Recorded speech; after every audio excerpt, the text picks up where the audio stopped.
नमस्कार, मैं गुलेश पाल और आप देख रहे हैं डिटर्जी न्यूज़। और आज मैया के 9वें रूप सिद्धिदात्री के बारे में हम जानने के लिए पंडित जी के पास हैं और पंडित जी से हम जानेंगे कि इस 9वें जो माता का रूप है, आज के दिन हवन पूजन कैसे की जाती है और जो उपवास रहने वाले जो भी श्रद्धालु हैं वो लोग किस चीज़ का आहार रखें और अपने जो संपूर्ण 8 दिनों की जो पूजा अर्चना है और इस 9वें दिन की पूजा अर्चना में क्या कुछ बदलाव करें और क्या कुछ इसके नियम रहेंगे, हम पंडित जी से जानने की कोशिश करेंगे। पंडित जी बताएंगे कि माँ के 9वें रूप की कैसे पूजा अर्चना की जाती है और इस 9वें रूप में जो हवन पूजन होता है और जो माँ के 9 कन्याओं को जो भोग लगाया जाता है उसको कैसे किया जाए।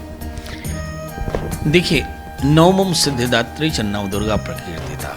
मैंने कहा कि पार्वती के जीवन में ये 9वां पड़ाव है। पार्वती हिमान के घर में पैदा हुई, पुत्री के रूप में उन्होंने हिमान और मैना को खूब प्यार दिया। शैलपुत्री गिरजा कहलाई। जब भी हमारे यहाँ कोई कन्या पैदा होती है तो माता पिता आनंद से आह्लादित हो जाते हैं, क्योंक't वे संसार में एक आदिशक्ति को जन्म देते हैं जो पुनः एक संसार की रचना करने वाली होती है। हमारे यहाँ लड़कियां जब जन्म लेती हैं तो माता पिता की सेवा उसी से तय हो जाती है। तो पार्वती का है स्वरूप शैलपुत्री, कन्या के रूप में उन्होंने माता पिता को खूब प्रेम दिया, माता पिता ने बहुत स्नेह दिया।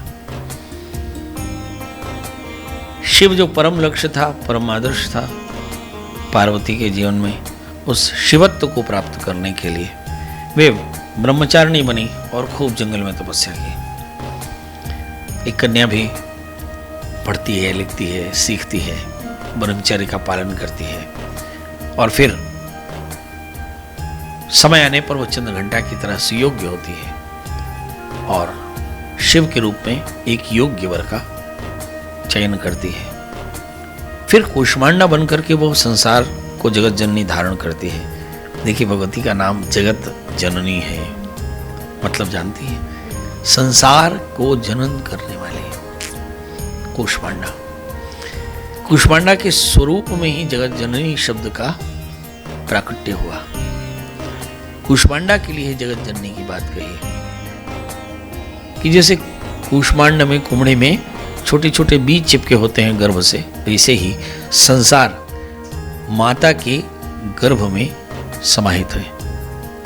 और कष्टम कात्यायनी थी जो पंचम स्कंद माते थी। फिर भगवती के 5वें पड़ाव में वो स्कंद माता बनती हैं और फिर कात्यायनी बनकर के अपने बच्चों का भाग्य लिखती हैं। सप्तमम कालरात्रि थी और कालरात्रि की तरह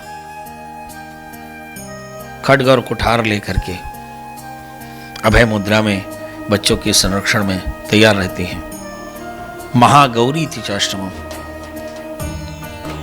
फिर जब बच्चा बड़ा हो जाता है तो भगवान शिव भगवती पार्वती का अच्छे से मल कर गंगा का स्नान करते हैं और फिर पार्वती का सुभग स्वरूप निकल कर आता है कि एक स्त्री के जीवन में जब वो बच्चे की परवरिश कर चुकी होती है तो फिर महागौरी हो जाती है। हाँ, महागौरी माने वो सुंदर, सजल, पवित्र, मातृत्व से परिपूर्ण और स्त्री के संपूर्ण भावों से संपन्न और सुदर्शन हो जाती है। नवमम सिद्धिदात्री जो पार्वती का यह पूर्ण स्वरूप है।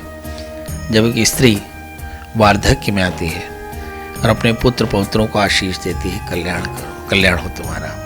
और सिद्धिदात्री के रूप में जो समग्र परिवार है वह उस पार्वती के चरण का आशीष लेकर क्रियाशील होता है।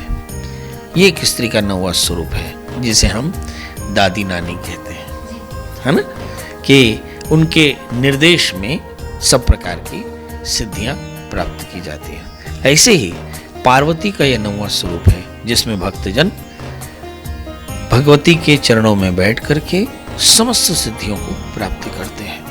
कैसे? कहा या देवी सर्वभूतेषु मातृ रूपेण संस्थिता। अब ये माताओं की भी माता हो चुकी है, इसलिए परम सिद्धिदात्री है। और ये स्कंद की माता है, गणपति की माता है। ऐसे सिद्धिदात्री के चरणों में बैठकर भक्तजन अपनी सारी मनोकामनाओं को पूर्ण करते हैं। यहाँ पर उनकी तपश्चर्या पूर्ण हो जाती है ना। तो इन 3 पड़ावों में भगवती का ध्यान करते हुए वे कठोर अनुशासन में रहते हैं। आहार का संयम रखते हैं, विचार का संयम रखते हैं। अब आता है व्रत की पूर्णता की तरफ। आपका अगला प्रश्न है कि कन्या पूजन क्यों करते हैं? तो कन्या हमारे अमृत स्त्रिया समस्ता सकला जगत सो, जो समस्त स्त्रियां हैं वह भगवती पार्वती का ही स्वरूप है। ऐसा जान करके हमारे यहाँ पे 12 वर्ष से कम उम्र की कन्याओं की पूजा की जाती है। पहले दिन 1, दूसरे दिन 2, तीसरे दिन 3, चौथे दिन 4, 5वें दिन 5, 6वें दिन 6, 7वें दिन 7, 8वें दिन 8, 9वें दिन 9 कन्याओं का जीवन कराया जाता है। अब भक्तजन इतना सामर्थ्य नहीं रखते तो 9वें दिन इकट्ठे 9 कन्याओं को या कहीं पर अष्टमी के दिन 9 कन्याओं का जीवन कर दिया जाता है। आपने एक प्रश्न किया था, मुझे याद है, कि नवरात्रि में रात्रि शब्द किसका इस्तेमाल क्यों ना? 9 दिन क्यों नहीं, नवाह क्यों नहीं, है ना? या शिवाह क्यों नहीं, शिवरात्रि क्यों? जहाँ भी पार्वती की उपासना होगी, है ना, स्त्री रूप में भगवती पराम्बा की उपासना होगी, वहाँ रात्रि शब्द का इस्तेमाल होगा। याद रखिए, क्योंकि शिव के साथ में रात्रि लगे, इसका मतलब पार्वती। निशा काल में जिसे भजा जाए वह पार्वती है। हाँ, तो नवरात्रि, शिवरात्रि, ये जो रात्रि शब्द है यह भगवती के उस स्वरूप का प्रतीक है जिसे रात्रि में भजा जाता है। और परंपरागत लोग शिवरात्रि में शिव और शिवा की उपासना रात्रि में करें, ऐसी धारणा है। नवरात्रि में रात्रि के समय भगवती का आराधन करें, ऐसी धारणा है। इसलिए रात्रि शब्द का इस्तेमाल किया, क्योंकि रात्रि इसका मतलब होता है ये नवरात्रि, है ना, सूर्य चंद्रमा के मिलन का समय है। तो ऐसी स्थिति में शिव और शिवा की उपासना या शिवा की उपासना रात्रि में की जाती है। भगवती के तमस स्वरूप की पूजा है, इसलिए इसमें रात्रि शब्द का इस्तेमाल हुआ। कन्या का पूजन इसलिए क्योंकि स्त्रियां समस्ता सकला। जो तीसरा प्रश्न है आपका पारण, कि भाई पारण कैसे करें, मगर उससे पहले आता है हवन, है ना। तो हवन हमेशा हम अष्टमी और नवमी की संधि में करते हैं कि हवन जो है वह अष्टमी में शुरू हो और नवमी में पूरा हो, तो उस क्षण में करीब हवन किया जाता है। तो अष्टमी और नवमी के संधि में हवन होगा। नवरात्रि में 9वें दिन कन्या का जीवन होगा। और फिर अगला प्रश्न आता है कि पारण कब करना चाहिए। तो देखिए, यदि आपने नवरात्रि का संकल्प किया तो पारण दशमी के दिन होगा, यानी दशहरे के दिन होगा। हाँ, हम भगवान के प्रसाद से ही व्रत का पारण करते हैं। तो जो आप भगवती को प्रसाद चढ़ाते हैं कढ़ाई में, उसी से भगवती के व्रत की पूर्णता होती है। इसलिए आमतौर पे चने की दाल बनती है, विशेष करके चने की दाल है, उसमें पूड़ी है, मालपुआ है, जो भी आपको अच्छा लगे वो भगवती को चढ़ा करके और सुंदर फिर उसी से व्रत के पारण का विधान करना चाहिए। पर कोशिश ये करें कि दशमी के दिन व्रत का पारण करें, क्योंकि नवरात्रि पूरी होनी चाहिए। नवरात्रि पूरी होने के बाद दशहरे के दिन आप भगवती के व्रत का पारण करें तो ये श्रेष्ठ होता है। अब प्रथम दिन से लेकर 9 दिन तक आपने बड़ी श्रद्धा से भगवती की उपासना की, तो 10वें दिन बहुत भीड़ लग जाती है ढाबों में। ये नहीं होना चाहिए।